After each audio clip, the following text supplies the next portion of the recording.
Cher. I'm the founder and CEO of ShareLove.Fund. Today we are going to learn the anatomy with our trusted assistant, Mini Mr. Bones, for yogic sleep pose. Just like a quick reminder, I can't get into it fully, so I'll show you a modified version. But yoga sleep pose, you have your feet behind your head and your arms down here. So arms down here, feet behind the head, ideally flat back, sacrum down.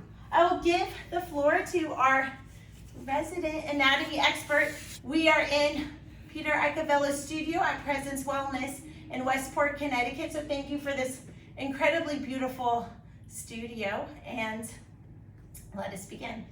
Thank you so much for that introduction, Ashley. And yes, so just to pivot to anatomy, we're going to make this quick because it is quick. Basically, this is a flexibility pose. It's much more than strengthening.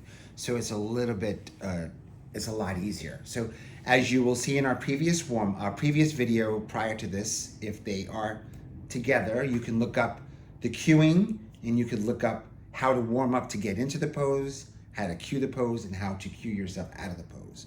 So that will leave. So we're going to come into a nice comfortable seat for just a moment, Ashley, and we're going to envision ourselves in Yogic Nidra pose. Yogic Nidra pose. Or Yoganidrasana.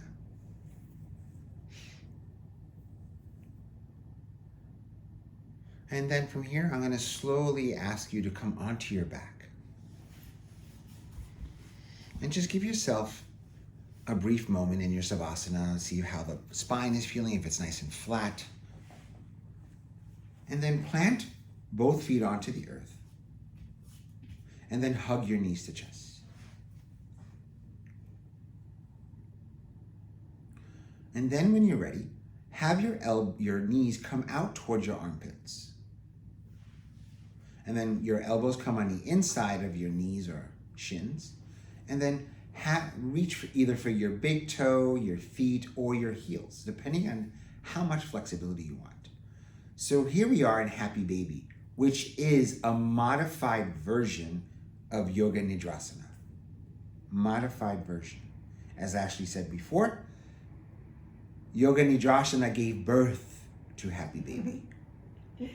And if you want to be a little more true to the original classical Hatha Yoga pose in Happy Baby, you can have your hands down. This uses your elbows as a way to further expand the hip area and increase hip flexibility. So let's just do one leg with this Yogic Nidrasana. Yeah, let's do like get a deeper stretch. Get a deeper stretch. So ideally, in an ideal world, if we all had the same flexibility, which we all don't have the same flexibility, this would be the version of this pose with both legs.